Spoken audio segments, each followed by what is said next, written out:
Gracias por escuchar los podcasts de Radio Nacional. Acceda a todos los programas en rtv.es/a la carta.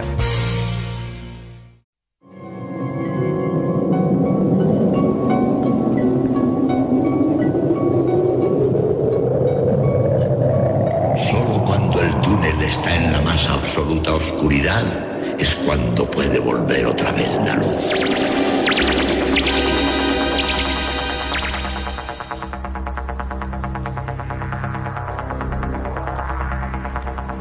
Estás entrando en el espacio en blanco. Una puerta a nuevas dimensiones de la existencia. Una nueva perspectiva sobre la realidad. Espacio en blanco.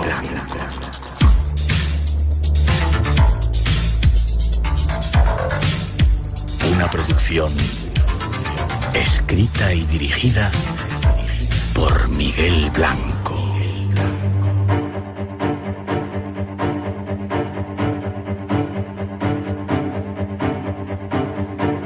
Hola, buenas madrugadas. Llegó el tiempo de los misterios. Estamos que nos esperan esta noche.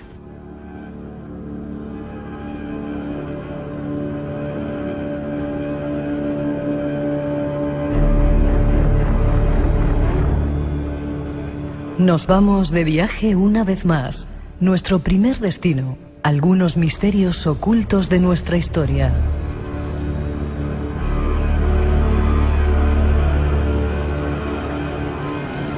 Enigmas de la Biblia, de antiguas civilizaciones desaparecidas y de extraños escritos indescifrables.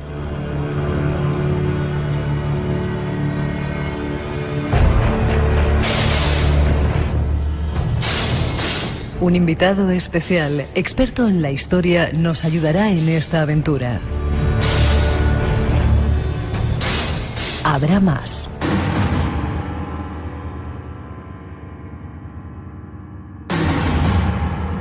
El relato de una abducción y algunos enigmas de Colón en Canarias.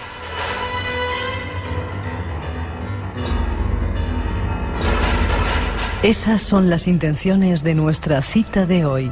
Y como siempre, la hemos preparado solo para ti. Así que disfruta. Una vez más, el espacio en blanco se abre ante ti.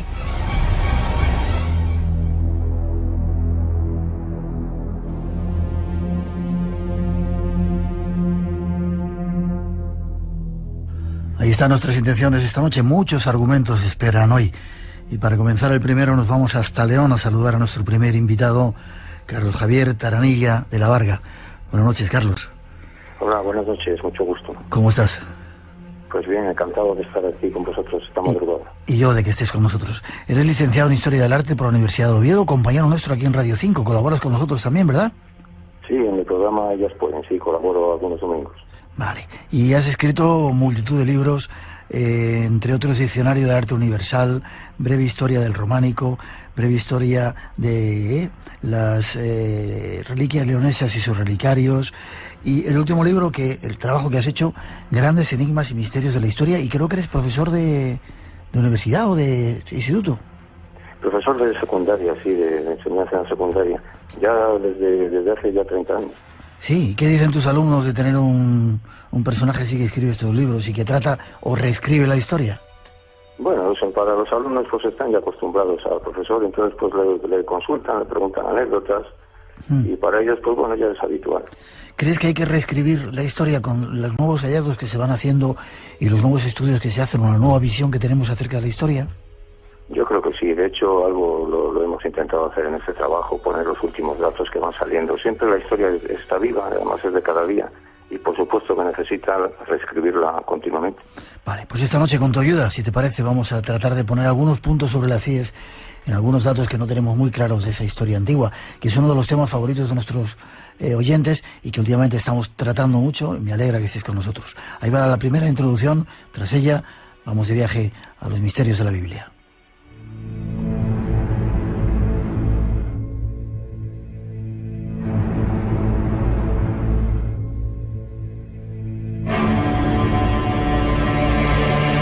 Esta noche queremos abordar, entre otros, algunos temas bíblicos, tratando de buscar nuevas explicaciones a antiguos misterios. Comenzaremos con el tema del Arca de Noé, Lilith, la primera mujer.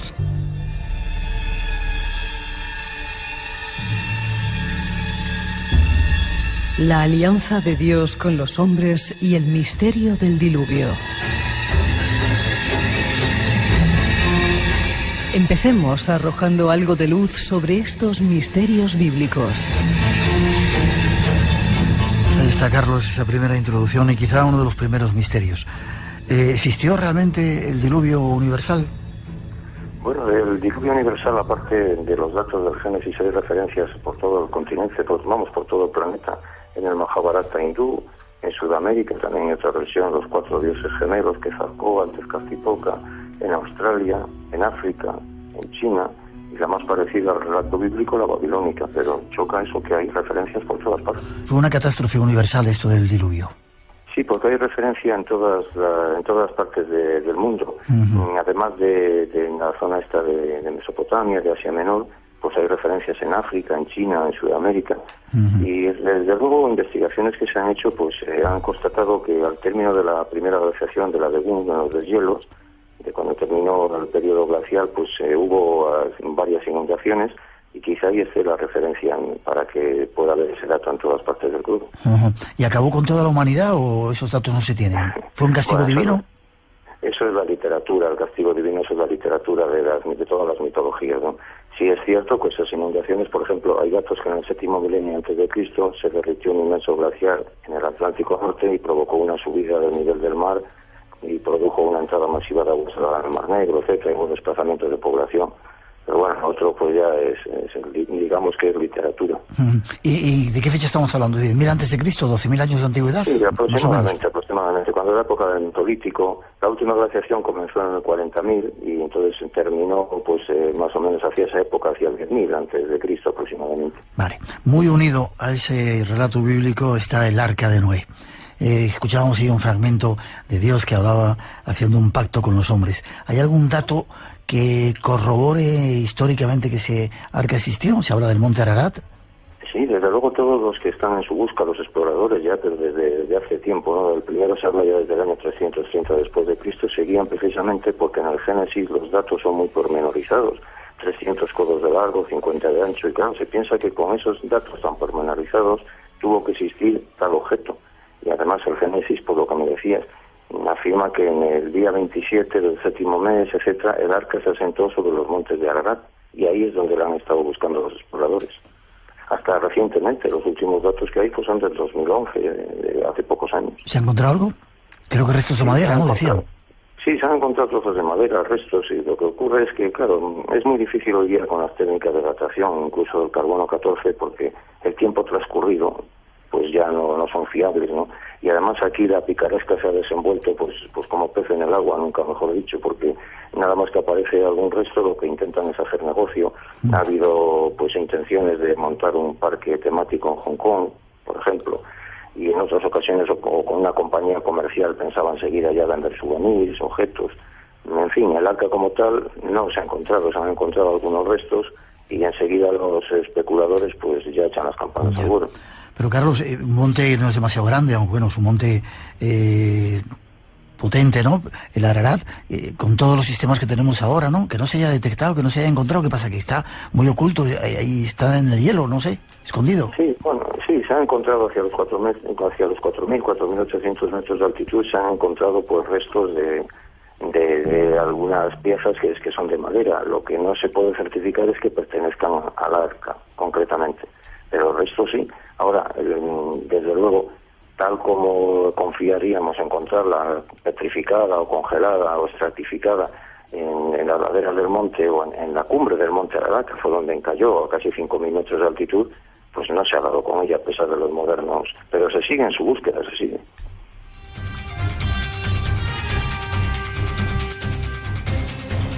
Más misterios de la Biblia hablan de la primera mujer, Lilith. ¿Existió? ¿O es un invento y es la mujer mala, malvada, o la representación de la mujer malvada? Bueno, de acuerdo a la Génesis, existió una mujer antes que Eva, porque en Génesis 1 dice que Dios les creó macho y hembra.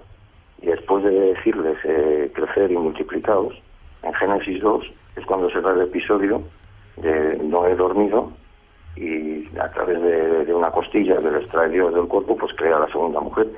Y desde luego Noé, cuando en ese momento, Adán, en ese momento exclama: esta es ya hueso de mis huesos y carne de mi carne. Ese ya indica que está en otro tiempo. Luego tuvo otra mujer antes que esa. ¿Y qué pasó con ella? Bueno, de todas formas, esto que decimos no lo comparten todos los investigadores de la Biblia, porque la Biblia está escrita con 4 fuentes: yavista, eloísta, deuteronomista y sacerdotal. Entonces, los que defienden la exactitud de los textos sagrados defienden que una versión del Génesis completa la otra.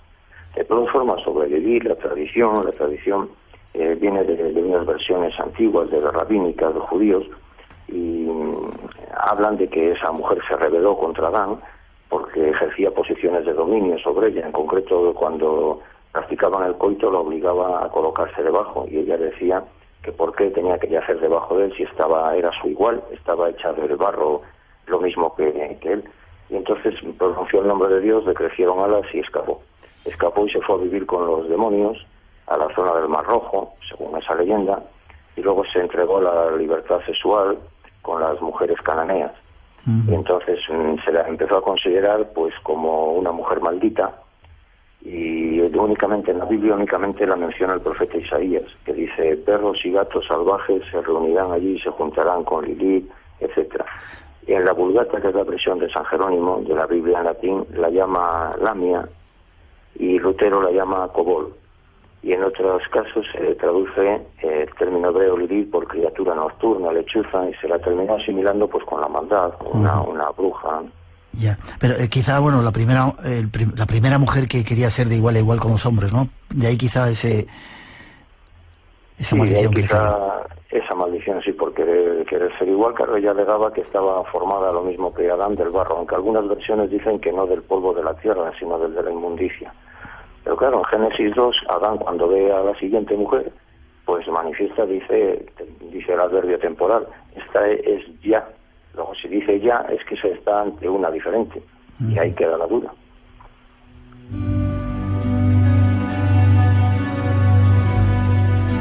Muchos misterios hay en la Biblia. Estaría contigo hablando de este tema días. La Torre de Babel. Dices aquí en el libro: fusión de cielo y tierra. ¿Qué es esto de la Torre de Babel? Que de repente todas las lenguas, la gente empieza a hablar diferentes lenguas y nadie se entiende. Sí, bueno, según el Génesis, pues en realidad lo que trató Dios es de castigar la soberbia de los hombres por querer llegar a alcanzar el cielo, edificar una torre tan alta que llegara hasta el cielo, y les confundió las lenguas, ¿no? Pero en el trasfondo parece que está una construcción que sí que existió realmente, el figurat que los judíos pudieron observar durante su cautiverio en Babilonia, cuando los llevó cautivos Nabucodonosor. Un figurat que allí se le conocía con el nombre de Etenanki, que significa la base del cielo y de la tierra. Se trataba de 7 plataformas rectangulares superpuestas, y sus últimos ladrillos, sus últimos pisos estaban construidos con ladrillos esmaltados en azul, como queriendo indicar que tocaban ya el campo celeste.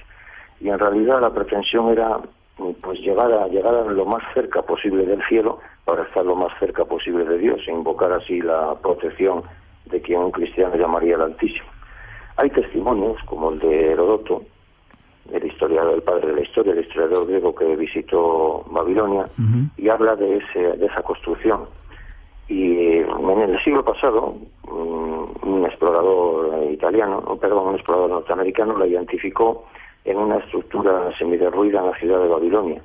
Por tanto, el famoso figurat de Ur, o Etemenanki, o Torre de Babel, si coincidimos en que era ella, pues terminó en la ruina, pero sí existió. Ya, o sea que los últimos descubrimientos están de alguna forma corroborando que ciertas historias de la Biblia tenían su parte de verdad.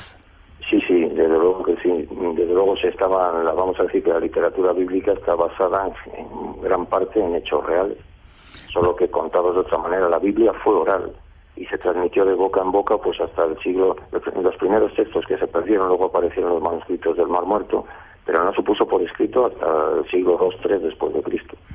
Entonces esa tradición oral, claro, la fue deformando tanto los conocimientos que se ha manipulado mucho, pero alguna base, pues en realidad sí que tiene. Ese es nuestro primer tema. Nos vamos de viaje, seguimos viaje hacia un lugar lleno de esferas y lleno de misterios. Tras esa introducción lo ofrecemos. Espacio en Blanco. Tu cita con lo desconocido. En Radio Nacional. Con Miguel Blanco.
Juan José Benítez en una de sus visitas a la zona. Decenas de esferas de piedra prácticamente gemelas a las de Ahualulco. Esferas igualmente perfectas. Al aire libre o semienterradas en cientos de kilómetros cuadrados.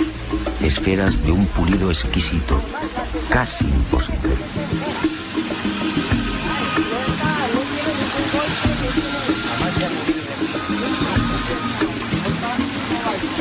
Esferas de 2 y 3 metros de diámetro, de hasta 16 toneladas de peso. 1,40,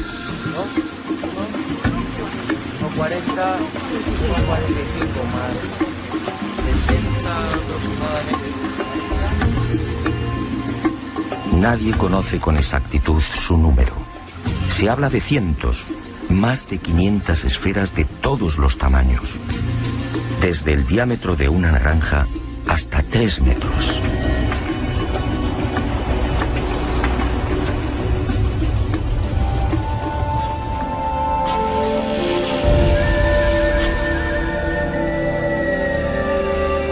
Las esferas de Costa Rica será otro de nuestros objetivos esta noche.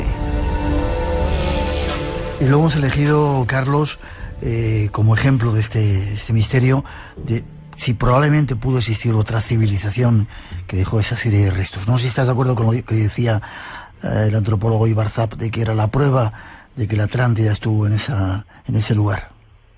Sí, así lo sostenía en su libro La Atlántida en América, pero claro, no deja de ser una teoría fantasiosa.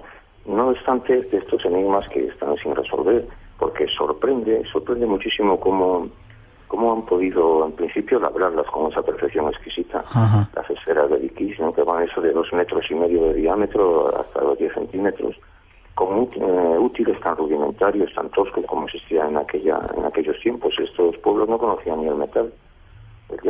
Pueden utilizar el bronce, pero en realidad no tenían instrumentos para sacar esa perfección y ese acabado tan pulido. Entonces, hay otra explicación a base de tiempo, mano de obra, para trasladarlas. Hay que tener en cuenta que están muy lejos del emplazamiento de donde se labraron, ¿no? Y tuvieron que pasar pues por valles, ríos, montes, barrancos, y aún así siguen manteniendo esa superficie tan pulida. Por tanto, eso es la primera sorpresa.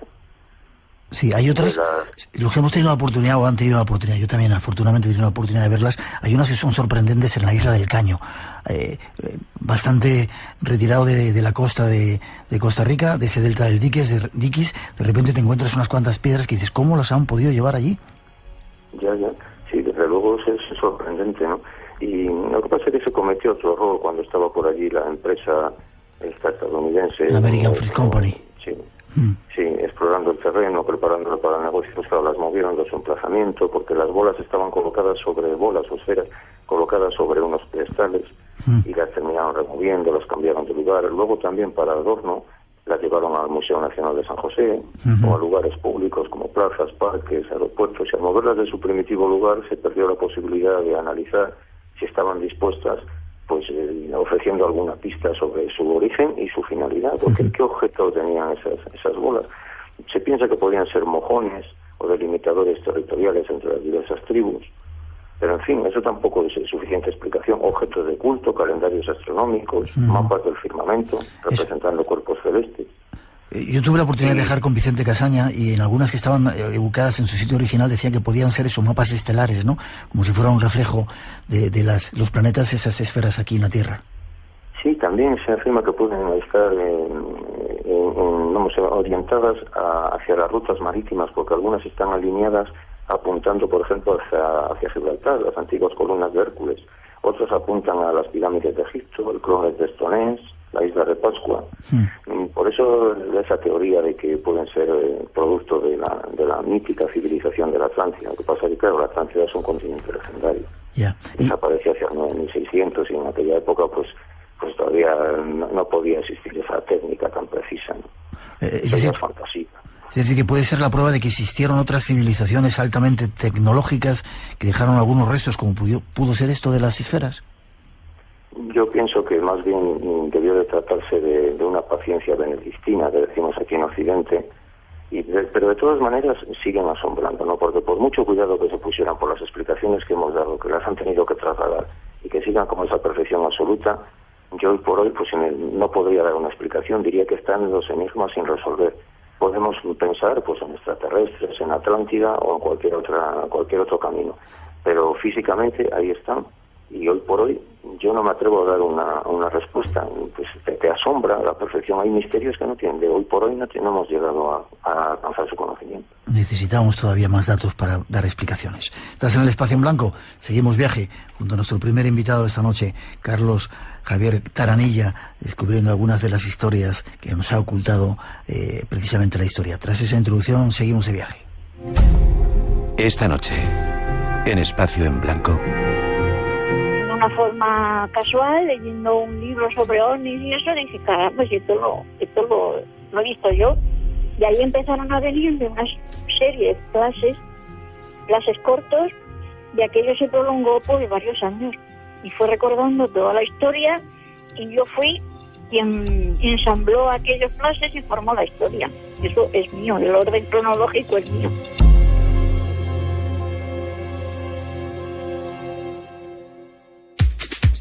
.0. Esta semana nos acercamos al 4 Years From Now, la gran cita del emprendimiento tecnológico que se ha celebrado en nuestro país. Quién sabe, de ella a lo mejor salen algunas de las startups del futuro. 5.0, con Manu Martínez. Medicina, educación, ocio y todo con mucha tecnología. ¿A que suena bien? 5.0, los domingos a la 1 de la tarde, como siempre, mejor en Radio Nacional de España.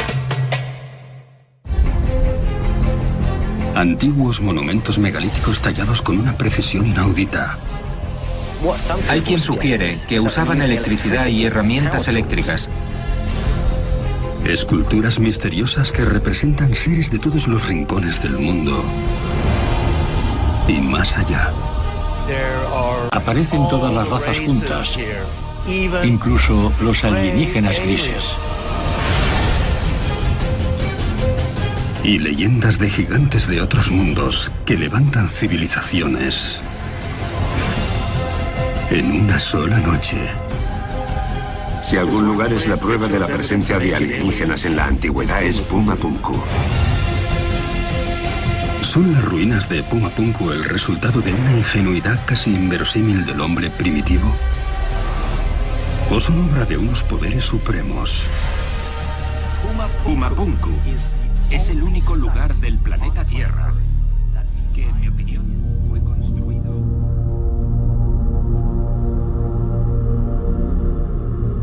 Puma Punku, en Bolivia, la ciudad de Tiahuanaco.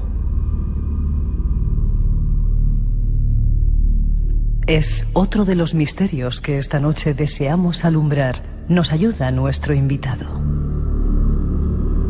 En tu trabajo, Carlos, hay una sección que hablas de lugares misteriosos e incluyes este de Tiahuanaco. Elegíamos antes las esferas de Costa Rica, quizá como una de esas pruebas todavía no con suficiente información de antiguas civilizaciones. Pumapunku o Tiahuanaco podía ser otra, esa ciudad llena de caras con restos de todos los habitantes de este planeta. Desde luego Tiahuanaco sí también se presta al misterio y a la especulación de todo tipo, porque hoy por hoy pues no se ha podido conocer, ni siquiera es una civilización misteriosa. La descubrió un conquistador español, Cieza de León, en 1549, y en un paraje más propio, decimos en el libro, para la desolación que para el florecimiento de civilización alguna. Los habitantes del lugar decían que la ciudad, como decíamos ahora en la introducción, había sido construida por seres gigantescos a lo largo de una sola noche. Lo cierto es que tuvo un periodo de esplendor, más o menos, hacia el siglo II, III después de Cristo, y pasaron unos años de esplendor, y a final hacia 1200 desapareció totalmente, probablemente por la invasión de los chichimecas, que le llamaban los perros incultos, que destruyeron la zona, ¿no? Pero claro, el misterio es cómo se pudo levantar en el paraje tan desolado pues los restos que todavía tenemos, ¿no? Algunas teorías, las teorías partidarias de la intervención de los extraterrestres o de otras razas que habitaron antes nuestra Tierra, dicen que en otro tiempo la Luna se había acercado tanto a la Tierra que por efecto de la fuerza de gravedad había surgido en nuestro planeta una raza de gigantes hasta los 3 metros, y que alrededor de la Tierra se había formado un anillo de aguas oceánicas a más de 3.000 metros de altitud en la zona andina, y Tiahuanaco había sido un puerto marítimo utilizado por aquella raza de gigantes. Pero en los años 60 del siglo XX, un místico del culto solar, Beltrán García, afirmaba que habían sido los venusianos, los habitantes de Venus, pero hace unos 5 millones de años, que se habían acercado a la Tierra y habían fundado la ciudad de Tiahuanaco. Los ídolos que se conservan pues son representaciones de los habitantes de Venus. Otro investigador, otro explorador en este sentido, Robert Charboux, traía el mismo dato, pero lo acercaba a tiempos más recientes, hacia el 10.000 a.C., y decía que si los extraterrestres habían asentado, los venusianos, en Tiahuanaco, es porque era el lugar más parecido a su planeta. En fin, ¿por qué se fueron? Pues no terminaron de aclimatarse a nuestro medio y dejaron su estampa, su firma, en los monumentos de Tiahuanaco, como por ejemplo la Puerta del Sol, que sorprende por su trazado, responde al número de oro, a la divina proporción. La divina proporción es extrañísimo que la conocieran en estos lugares, porque procede de un principio euclidiano. En la Grecia clásica se formuló allí ese principio, el todo a la parte como la parte al resto, y a través de ese número, el número de oro, 1,618, que procede de una ecuación de segundo grado, etcétera, esto que estamos contando de Euclides, pues hacen las proporciones de los rectángulos más perfectos, más agradables. Por ejemplo, las tarjetas de crédito, los DNI, tienen todas esa misma disposición. ¿Cómo es que lo conocía aquella gente? Y luego la grieta que muestra en la parte izquierda, pues según también esa teoría fantasiosa, la habían provocado los primeros constructores que la dejaron caer de vuelta. Y esa es una de las pruebas.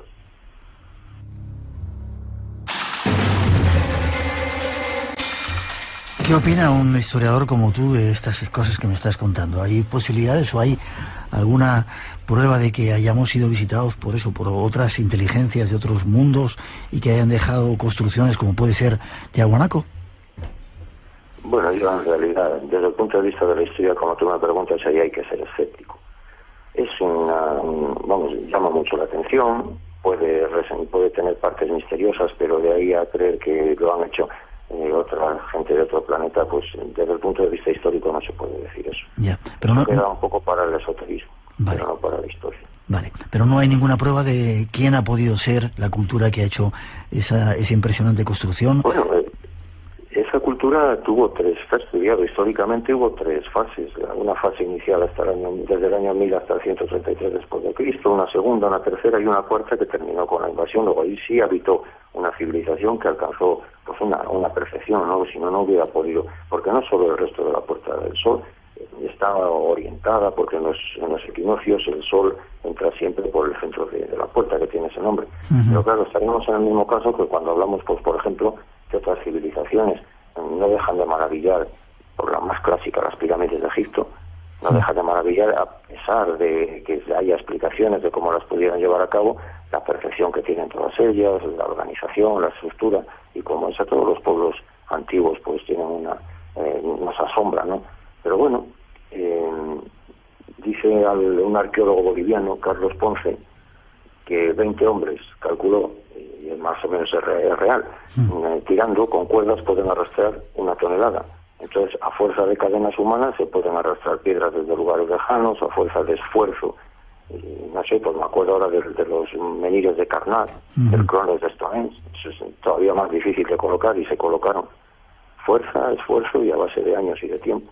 La historia lo explica así, salvo que algún día los extraterrestres se presenten y nos den una sorpresa. Pero hombre, ya va siendo hora, ¿no?, que por las buenas o por las malas nos digan algo. Va siendo hora.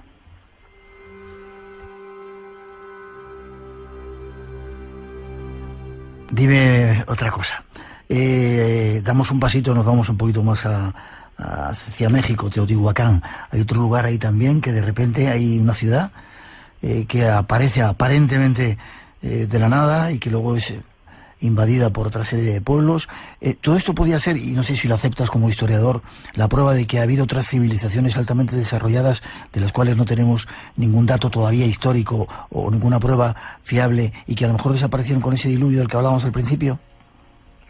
Esta ciudad de Teotihuacán está un tanto estudiada, y sí, hubo un tiempo en que tuvo una época de esplendor entre los siglos I y VII, concretamente entre los siglos 5 y 7, 450 y 650, y luego llegó a tener 200.000 habitantes, concentraba y atraía peregrinos de muchas partes de la zona esta del Valle de Oaxaca, sur de Puebla, Tlaxcala, el Petén, de esa zona. Y claro, llegó un momento pues que las civilizaciones nacen, crecen, se reproducen, y no, se reproducen sí, a veces sí, porque provocan otras, y si no mueren, desaparecen por la invasión de otros pueblos que las terminan destruyendo. Eso es así, y dejaron ahí sus restos, que fueron pues la calzada de los muertos, Micoatli, en náhuatl, que es la lengua de los aztecas o mexicas, la pirámide del sol, la pirámide de la luna, el templo de Quetzalcóatl o serpiente emplumada. Y hoy, en los últimos datos que hay, las excavaciones que se realizaron recientemente por la doctora Verónica Ortega Cabrera, pues se identificó más de 400 pequeños hoyos de unos 20-25 centímetros de diámetro y unos 30 de profundidad, rellenados con piedra verde, que podían corresponder con el mapa del universo, según la visión de los antiguos teotihuacanos. De ellos se piensa que consideraban que esas pequeñas cavernas eran como senos maternos, en los que se habían originado no solo los seres humanos, sino el sol y la luna. O sea que estas civilizaciones antiguas nos asombran, porque ¿cómo es posible? El otro día me comentaba yo en clase, hablábamos del calendario de los mayas, que llegan a contabilizar el tiempo que tarda nuestro sistema solar en dar la vuelta a la galaxia. Son 5.125 años, y tienen 5 mundos. Cada vez que transcurren esos años, pasó el 21 del 12 del 2012, termina un mundo, y empieza otro. Y cuando acaba el quinto vuelve a empezar el primero. Pero ¿cómo es posible que sin telescopios, sin aparatos técnicos, observando únicamente el firmamento, puedan llegar a calcular con tanta precisión 5.125 años, que son 1.872.000 días? ¿Cómo es posible? Al calendario suyo daba el 21 del 12 del 2012. Eso no deja de asombrar. Pero claro, no tenemos otra prueba más que vendrían acumulando conocimientos de sus antepasados, y con la observación del firmamento lo llegaron a conocer, pero desde luego el asombro es absoluto. Hay quien dice también otra teoría, que esa ciudad Teotihuacán ya estaba construida, y que los mexicas cuando llegaron se apropiaron de ella, y que es mucho más antigua de lo que los arqueólogos hasta ahora oficiales están admitiendo, aunque ya se están echando hacia atrás esas fechas. No sé qué piensas de ello. Sí, eso sí es cierto, sí. Cuando llegaron los aztecas o mexicas estaba abandonada. Por eso le dieron ese nombre, Teotihuacán, el lugar donde nacieron los dioses. Pero le dieron ese nombre cuando la descubrieron, porque creyeron que en ese lugar pues los dioses habían transformado en hombres. Fue uno de los primeros ejemplos de planificación urbana. Hace aproximadamente hoy día, pues desde ese tiempo, ¿no?, a la llegada de Cristo más o menos. Entonces sí, cuando la encontraron los aztecas ya la civilización ya estaba en su declive. Y claro, lo que asombra es como en tiempos tan antiquísimos se había llegado a esa perfección. Pero por ahí estaban también los olmecas, por esos años. Y también llegaron a altos conocimientos, ¿no? Observaron el firmamento, hicieron el primer calendario solar. Siempre asombra de estas civilizaciones que sin medio técnico ninguno hayan podido elaborar o descubrir pues tantas apreciaciones, sobre todo del firmamento. Hablas de los olmecas y en el Museo de Antropología de México y en algunos otros lugares, hablamos de Tiahuanaco antes, hay estatuas gigantescas de estos seres que los llaman los gigantes atlantes, y algunos de ellos llevan en la cartuchera como si fuera un arma extraña. No sé qué piensas de ello. Sí, que llevan un arma extraña, y por eso pues no sé, pues de ahí han salido las teorías que les identificaban pues con la venida de extraterrestres o de otras civilizaciones. Pero claro, es que esto, yo desde el punto de vista mío, que es el de la historia, no puedo aceptar eso, porque necesitamos pruebas. La historia se construye con documentos, no solo con elucubraciones. Me llamará el misterio y me quedaría asombrado, como estamos contando, pero no podemos aceptar los historiadores sin pruebas evidentes pues que haya intervenido una raza superior en ninguna elaboración de estas. Siempre, ¿a qué lo achacamos? Pues a la perfección de ellos, elaborando, trabajando a base de tiempo y a base de asombro, y quizá a inteligencias, porque nosotros siempre hablamos de los genios de nuestro tiempo, de los que conocemos, Leonardo da Vinci, etcétera, pues genios anónimos que hubo en otros tiempos desconocidos. Un último misterio. Humanos, yo digo humanos, sin meterme más allá. En lugares misteriosos, en ese capítulo hablas de las explosiones nucleares en el Valle del Indo, otro tema fascinante, ¿no? Sí, también, bueno, claro, pero ahí sí seguimos la literatura, el Mahabharata y otros textos que hay, pues sí, hablan de carros vimanas, que le llaman carros que actúan con la potencia de 10.000 soles, dicen. Pero ahí sigue habiendo otro misterio. ¿Cómo es posible? Porque aparecieron muchos cuerpos que están como paralizados, como que les cogió, y carbonizados, incluso que tienen como síntomas de radiación. Entonces eso simplemente lo hizo que les atacaron con fuego, porque en Pompeya y Herculano, como hubo la erupción del volcán, pues los cuerpos están parecidos, pero claro, ahí se conoce la erupción de un volcán, y sin embargo en Mohenjo-Daro no se conoce que hubiera ningún fenómeno de ese tipo, y los cuerpos presentan las mismas radiaciones. Claro, enseguida pues nos vamos a pensar en armas nucleares, pero claro, pensar en armas nucleares parece la solución más fácil, porque entonces tendríamos que hablar otra vez de extraterrestres. Y acogerse a lo más fácil, pues debemos de investigar antes de acogernos a lo más fácil. Entonces nos quedamos de momento en que es algo desconocido, misterioso, que llama la atención, y por eso lo ponemos en estos libros de misterio, pues para sopesar. Necesitamos todavía más pruebas, quizá de la arqueología. Necesitamos muchas más. Para probar la historia. Nos vamos con la última parte del programa que teníamos pensado para ti. Este sí que es un misterio. Escucha. Espacio en Blanco, en Radio Nacional, con Miguel Blanco.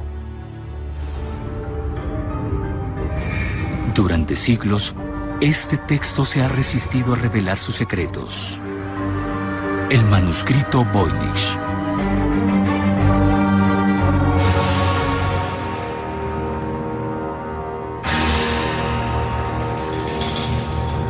El manuscrito Voynich es una de las reliquias medievales más misteriosas que existen.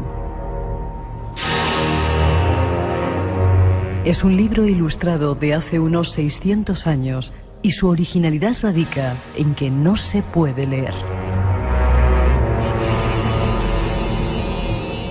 Es el único libro en el mundo que, a pesar de nuestra moderna tecnología, no podemos descifrarlo, un arcano de la Edad Media.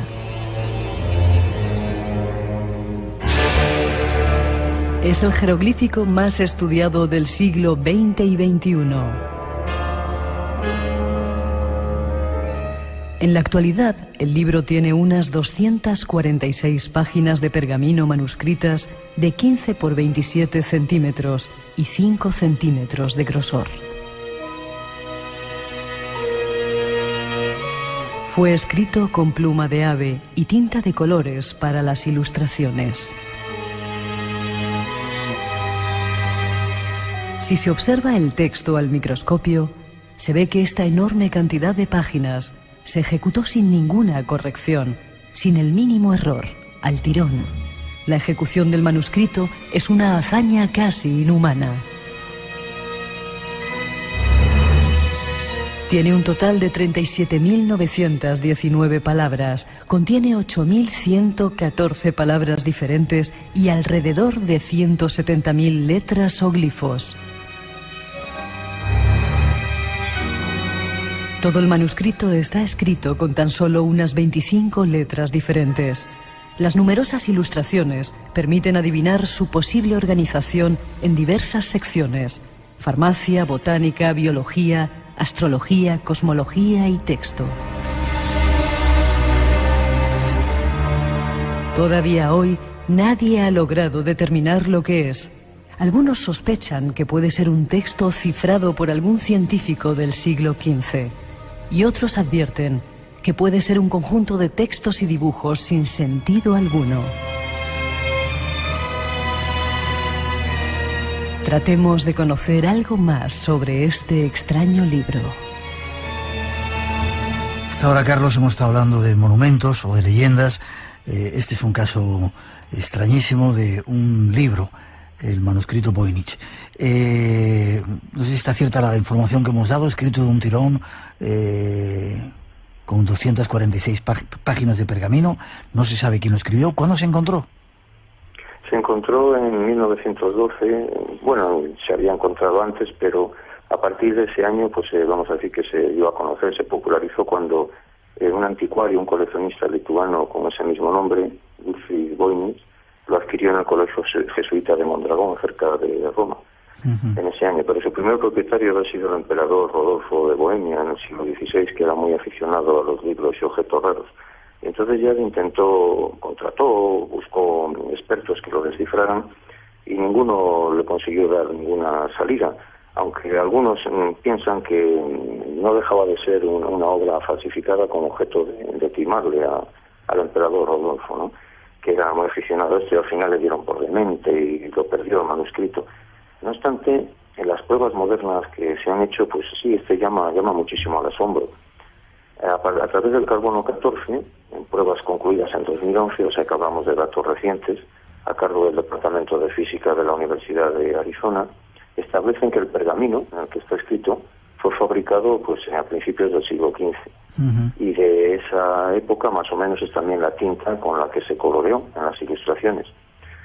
Se piensa que puede aludir a la zona de la región norte de Italia, porque hay varios dibujos con murallas de almenas bifurcadas o en forma de cola de golondrina, que se utilizaban en aquel tiempo, eran características de los castillos de los gibelinos que estaban en guerra con los güelfos, vamos, de ese lugar del norte de Italia. Y también los atuendos y los peinados de los personajes corresponden europeos de la época.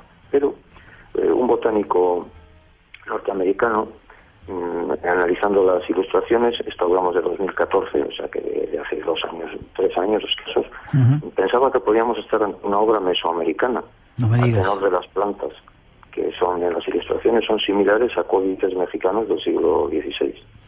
Y ahora empieza el festival de datos y de lugares, de atribuciones.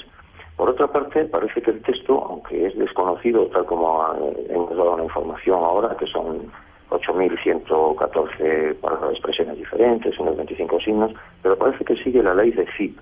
Zipf era un lingüista de 1940 que formuló ese teorema en el que en todas las lenguas del mundo la palabra más habitual se repite el doble de veces que la segunda, el triple que la tercera, el cuádruple, etcétera. Pero no tiene ninguna similitud con idiomas europeos. A veces se parece a lenguas como el árabe, donde la misma letra se representa de diferentes formas, dependiendo según tenga su posición en el vocablo, al inicio, al final, al término. También se habla de que podría corresponder, a otros defienden que sí, que era época de los alquimistas, ¿no?, que lo habían hecho en lenguaje cifrado para escapar de las garras de la Inquisición. Pero se atribuye, no obstante, a un arquitecto italiano del siglo XV, conocido como Filarete, que era también muy aficionado a introducir códigos en los escritos, en los planos que hacía, en concreto el Hospital Mayor de Milán. Pero de todas maneras se han terminado rindiendo hasta los especialistas de la Marina norteamericana en la Segunda Guerra Mundial, que habían logrado descifrar el código púrpura de la Marina Imperial japonesa. Y aunque han observado que puede ir, por ejemplo, en la línea de los cifrados polialfabéticos, diferentes alfabetos para cada letra, que ya las habían inventado en la época del Renacimiento, pues autores como Alberti, esos cifrados están en contra de la citada ley de Cif, aunque tampoco encaja por ahí. Y bueno, ahí seguimos con las teorías. Es que este es de los que asombra, ¿no? Según John Tickman, podría tratarse de una lengua artificial o sintética de carácter filosófico, donde hay que deducir los significados por la secuencia de las letras, similar un poco a la clasificación decimal universal. En el año 87, en ruso, el doctor Leo Levitov afirmaba que se trataba de una transcripción de una lengua políglota oral, preparada para ser leída y transmitida de boca a boca, y que se puede descifrar, fíjate, a través de una mezcla de flamenco, francés y alemán. Es como un manual litúrgico para un ritual cátaro de eutanasia o suicidio. Y de ahí eso lo apoyaba en los dibujos que se ven mujeres desnudas, tomando baños en una especie de tinajas conectadas por tuberías. Bueno, pues para la venesección, o sea, cortarse las venas en agua caliente para que fluyan mejor. Pero el error es que la herejía de los cátaros es de 3 siglos anterior al manuscrito, aunque por ahí no puede ir. Otras hipótesis afirman que serían solamente claves para consultar en un libro de códigos las letras del Voynich, pero claro, sería un trabajo ímprobo, ¿no? Esa cantidad de letras en un libro de códigos. Un lingüista francés, Jacques Ligui, elaboró un alfabeto al que denominó Frogui, para un alfabeto específico para el manuscrito Voynich. Y según él podría estar redactado en una lengua natural exótica, escrito con un abecedario inventado, similar a las lenguas monosilábicas, de palabras invariables como china, tibetana, birmana, vietnamita, en fin. Y hay una cantidad de datos increíbles. El último que tenemos, bueno, por saltar unos cuantos, ¿no? Porque si nos detenemos en todos... Sí, porque se nos va el tiempo ya, Carlos. Se nos va el tiempo. Bueno, pues por el último que hay es otro ingeniero ruso que lo ha comparado con un texto que había en el eslavo antiguo y consiguió descifrar algunas palabras. Y entonces eso es del 2015 y ahí tenemos los últimos datos, algunas palabras que tienen que ver con plantas y cáñamo, ropa de cáñamo, comida, beber y 6, pero unas pocas palabras solamente. El misterio ahí sigue.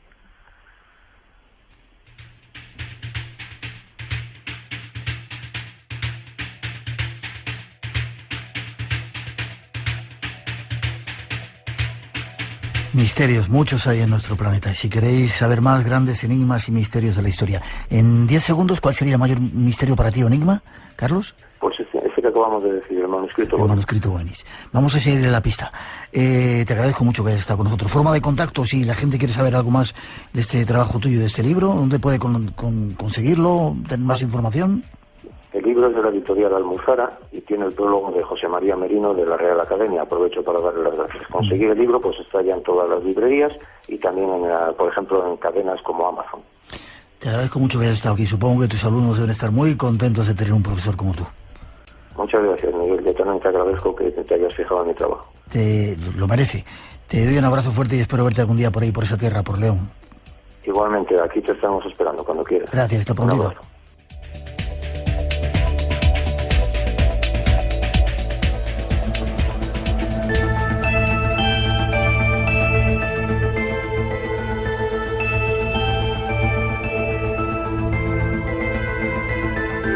Parece que tenemos que reescribir la historia. Cada día tenemos más datos con los especialistas que van llegando a nuestro programa, pero no es todo, también parece, como nos han contado. Ahora tenemos que hacer una pausa. Llegan las noticias de las 3, las 2 en las Islas Canarias, pero enseguida regresamos. Tenemos una cita en Canarias y con el navegante Colón, que tampoco es como nos han contado toda su historia. Daremos algunos datos hoy, lo adelantábamos la semana pasada con Jesús Callejo también. Y después, una alucinante historia de una abducida española que ha hecho historia. Ya está en todos los libros y es absolutamente increíble. Ella misma, junto con otro investigador, nos va a contar parte de su experiencia. Eso y mucho más os espera aquí en este espacio en blanco. Después de las noticias, no os vayáis, todavía tenemos mucho que contaros.